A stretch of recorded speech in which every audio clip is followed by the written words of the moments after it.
very first tip I would give is to parents. Why? Because I would have not been this. I can sound like this at the age of 40, a girl who's still stuck to the dad bit. But after becoming a parent, I've realized it even more, that if like my dad, the day he realized, like I'll give you two very small examples, and if it can inspire parents, because I'm the result of that kind of parenting. And my father was way ahead. Today you still see fathers. When my father during that time was way ahead in his thinking. And I was a girl child in a joint family with more girls and boys, everybody, business. And the two examples that are very close to my heart. Example one, my dad, I was all of 8 years old, and that's my favorite memory. And I was crying. I was just like crying. And I came back home and he's like, why are you crying? I'm like, I promised, this with cassettes, right? For music cassettes. My friend across in Noida had the birthday party, and I have promised her that I will give this to her on her birthday party. I bought it for her, and nobody's letting me go. Why? Because they are saying the bridge you're going to cross can overflow and break. So you're not allowed to cross that bridge unless it's very important. And my dad's like, how important is it? I said, it's very important. Like at the he could have told me that I'm not taking you. He's like, let's go. And like really looking at him. And he's like the grandfather of the big joint family. He's like, she's going with me. And on the way, he told me that we will just stand there for 15 minutes outside our house. I'm going to cross that bridge because this bridge is still 10 inches below, right? We can go and come back before this gets overflown in any way. If it does, that dam can overflow, which it did eventually. But so he crossed me over. I said, promise, you stick out for 10 minutes. I'll go inside, wish her, cut her birthday cake and come back. And I did that. I went inside and I also listened to him, and he stood out and he got me back. And I remember sleeping and he's driving slowly, and I opened my eyes and I was crossing that bridge, and I was like, it was just 3 inches, the water in Kalandi Kunj was just 3 inches below. And that memory is with me forever, because he did not let any fear come over with something I wanted. And I think that is what stuck to me, that if I want something, I can get it, but in return, I have to be responsible to give it back. So that's one memory.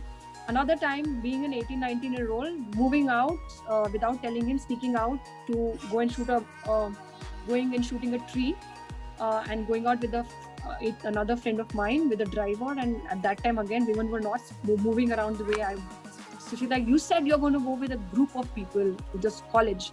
And like, sorry, Dad, we were caught. So like, no, only both of us are going with the driver, but we'll be back tomorrow. I have to go to Jaipur.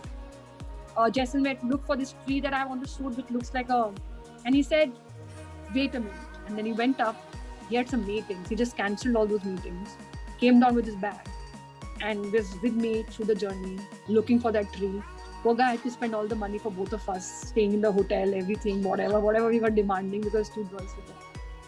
But today, I feel that if he would have not done that, I would have never believed in myself. So I can call myself a rebel, but without a parent like that, how could I have become this? So my first thing is to all the parents that work with your children. They might do mistakes, and there are many examples like that. I can go on, and then you can go. I agree with you. But walk with your children before saying no to them. Figure out where they are going, and just tweak a little if they are in a danger point, and just tell them we are with you, and just let them do what they want to for them to succeed, right? So taking this journey of a girl who was absolutely quiet because she was failing, and she was called failure, and she was bullied by all her classmates and school teachers, to this cannot happen without a parent's thing. So that is like one message I will give to all parents. In COVID times, we need to stand by our children's dreams. They are lost.